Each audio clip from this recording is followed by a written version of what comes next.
when I started my academic journey and my education, the ideas and the feelings and the frustrations I was having while being in Skopje started to take a shape. And the path that the generations before us opened with the journal and the group of the critical Romani scholars helped us to put together in words something that is very hard to put in words.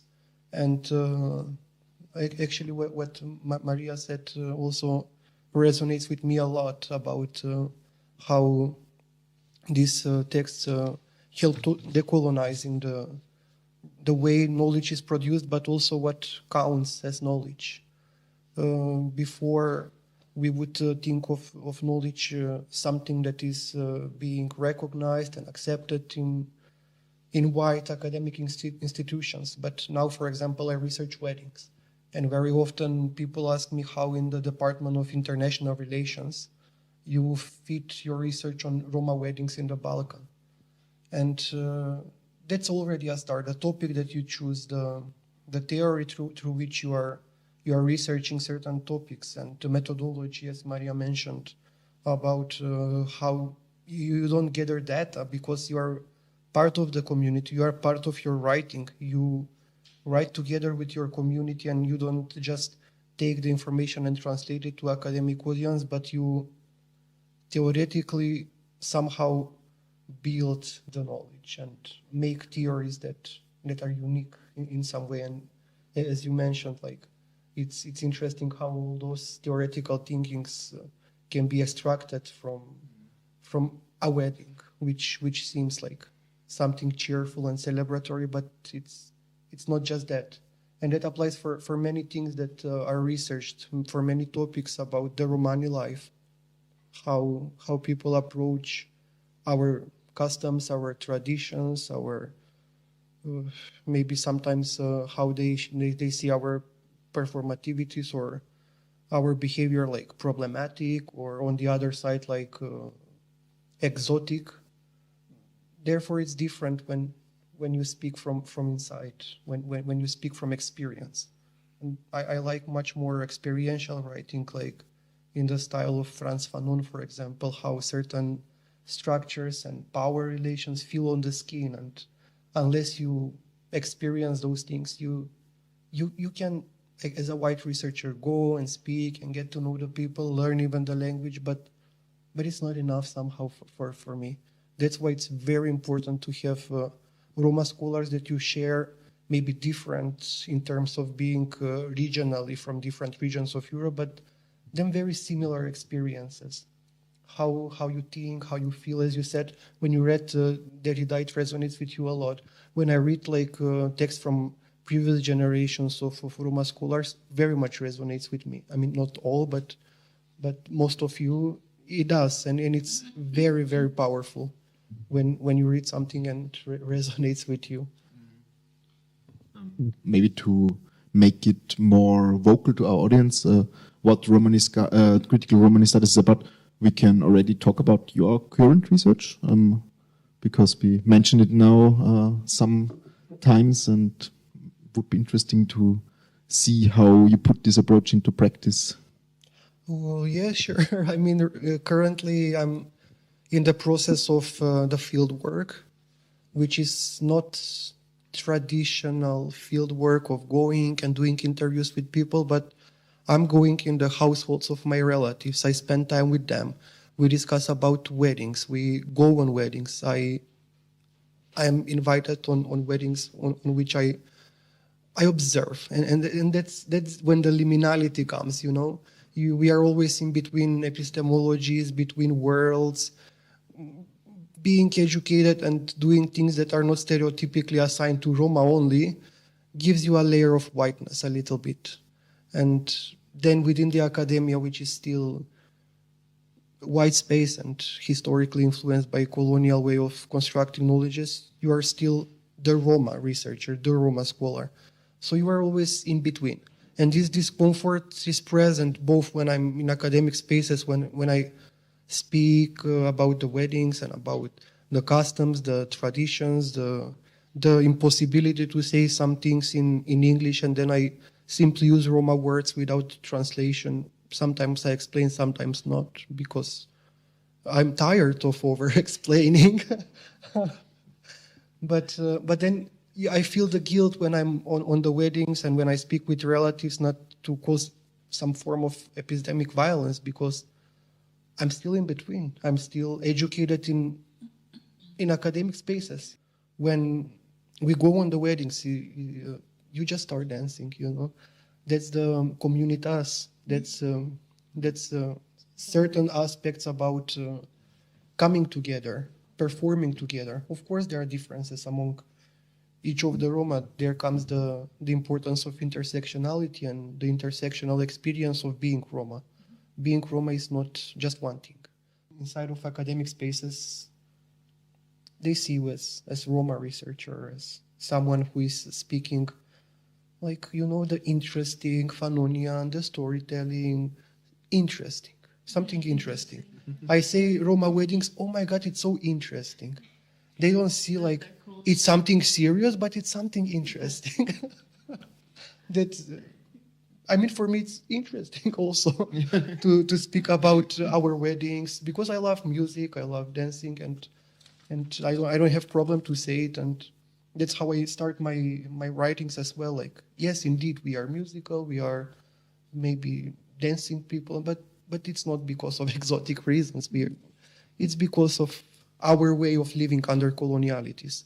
That's our sort of resilience and resistance. When the world is falling apart, when you are burned, when you are murdered, when you are forcibly sterilized, when you are imprisoned and surveilled and biopolitically like abandoned and left to die, then you build a microcosmos for yourself there. That's what you do. That's what I actually see in my research, how the weddings are this form of moving on with life and resistance to the colonial structures through interplay of class, gender, sex, and race. But also I see the multi-layered or ambiguous, ambivalent interaction between liberation and the weddings being site of decoloniality, but also reinforcement of colonial structures that also interact with class, gender, race. That's very interesting how a same act, a same performance, a same dance or sentence or bodily movement, it can at the same time be liberating but oppressive. For example, when it comes to some gender norms, maybe some movement of the Roma woman on the wedding can be resisting racial structures, but can reinforce patriarchal structures. So sometimes there is a clash. And that clash, we have it as academics, we have it as Roma people who are always in between with a double consciousness, but also you can see it on weddings and rituals. When you talked about this at a talk you have online, that the groom is paraded as a king at the wedding, but then the next day he goes back to his life as the social outcast, as the other. This also has this layer of parading as a king. The male part of the wedding is a patriarchal practice, but on the other hand, it's really liberating for him. So yeah. Yes, and that's it applies to the male, to the groom, to the Romani man being celebrated, his masculinity and everything, and yeah, and that's where you break maybe racial hierarchies, but then you reinforce patriarchal hierarchies. And then outside of the wedding, the Roma man is brought back to the racial hierarchy somehow. Also, it applies to economic structures. Like there is a TV show, the Fat Gypsy Wedding or something. There is in Serbia also a wedding of €1,000,000. If somebody is from the Balkan knows, it's I mean, it's so stereotypical show. Like every show starts with a sentence, "This wedding will shock you." Yeah. Because it's very rich. Like it is very surprising for a Roma person to be rich. And in every show they ask, because they're enormously rich weddings. I'm even amazed how rich and beautiful those weddings are. And they always ask the people, where do you get the money from? So even when you play with economic structures like tool for challenging racial hierarchies to show that stereotypically Roma are seen as poor, but when you play with class, you actually show that you can step out of the stereotype that you are always the poor, that you can also be rich and Roma. And they bring back the racial stereotypes they bring back the hierarchy through bringing the racial stereotypes of how did you get the money? Maybe you stole them, maybe you work something, the criminality. And it was interesting reply of old woman. They asked her, how did you get the money? And she said, oh, God gives us. My dear, I wish God give to all of you. And also I wanted to mention about the Romani women. That's where I pay most attention of how I call it the Cinderella moment. Like you are celebrated, you are the main person of the evening, you are the most beautiful, and you are decorated with a lot of gold, which shows the wealth of the family. But then the next day you are like the Cinderella in the house. You're cleaning and you're back into the patriarchy. So weddings in the same time challenge existing structures that operate through different relations of class, gender, and race, but also they reinforce them in the same time, simultaneously. And it's complicated when you have to think about that, but it's fun. Yeah. That's what actually the critical Romani studies and the journals and these new trends are about, to sit with the discomfort, to unlearn things, to think in non-conventional ways, because the conventional, stereotypical, positivist way of thinking didn't lead the Roma to good places, historically being studied, observed, being statistics, being objects of study. Now I think you and your generation, and maybe some before, maybe others, but it's pretty new movement. This image is actually showing exactly what I tried to capture, the difficulty of being wrong, whatever you do. You know, you are somehow stuck, and this liminal identity of being in between. It can be very creative, having different layers of yourself, knowing like whiter, less white, indigenous, resonating with more spaces because you had to growing up.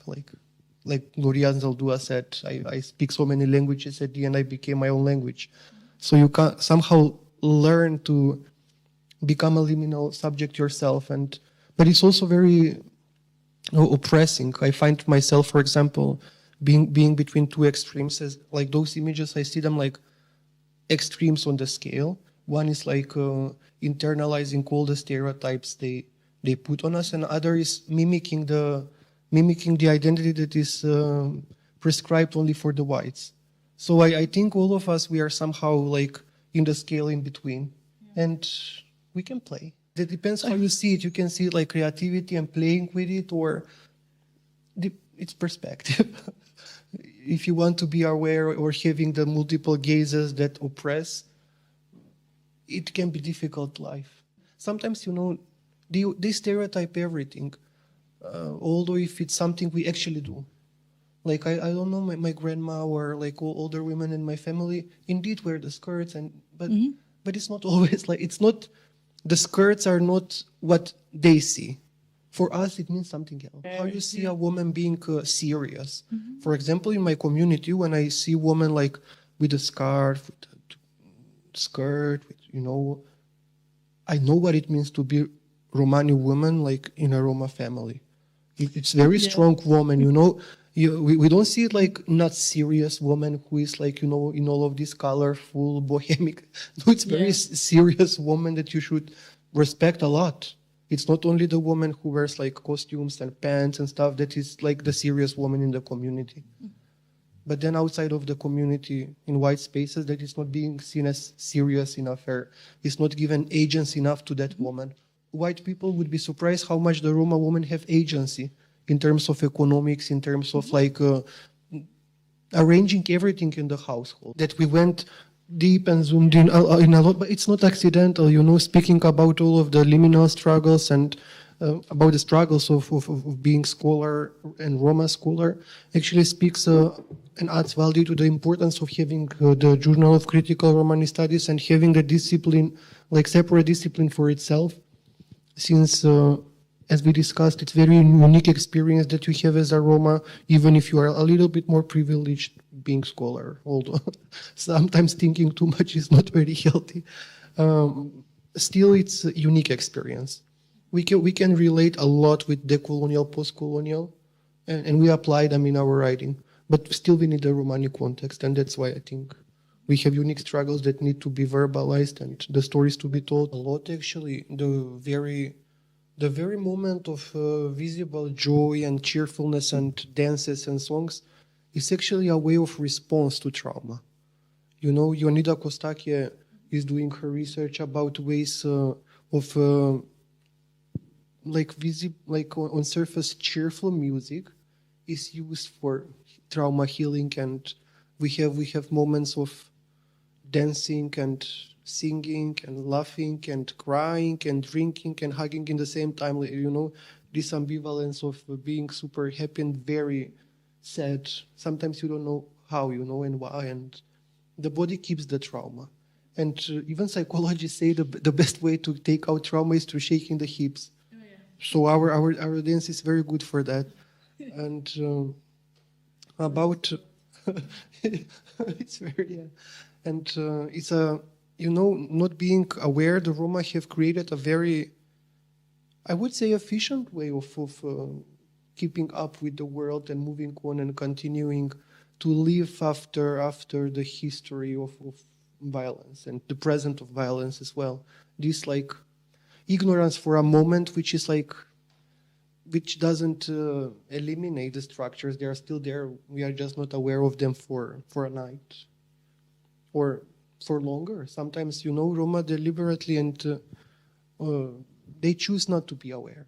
Well, I just want to maybe tell you a different example. I know somebody who also Roma, and she's a cancer researcher, a biologist, and so she wanted to understand with her research why there's so many cancer illness among the Roma, like in the Roma community. And I'm not a biologist, so I didn't understand the way she was researching. But actually she was pointing out that because it's the thing that it's not really processed, this trauma, so we're carrying it. So on one hand, like somewhere sadness, like emotion, becomes cancer. I also adopt a psychoanalytical approach. Recently I'm reading Lacan and Freud a lot. Yeah. And actually I see this nexus of the mind or the brain of a human, and the emotions, the senses, and the body itself, the corporeal part, how these four elements influence each other, and how the performativity can be seen through this, what you think in the moment, how you feel, what you sense, and how the body behaves. And all of these segments take like a screenshot on your phone when you take, and it's put in the subconscious.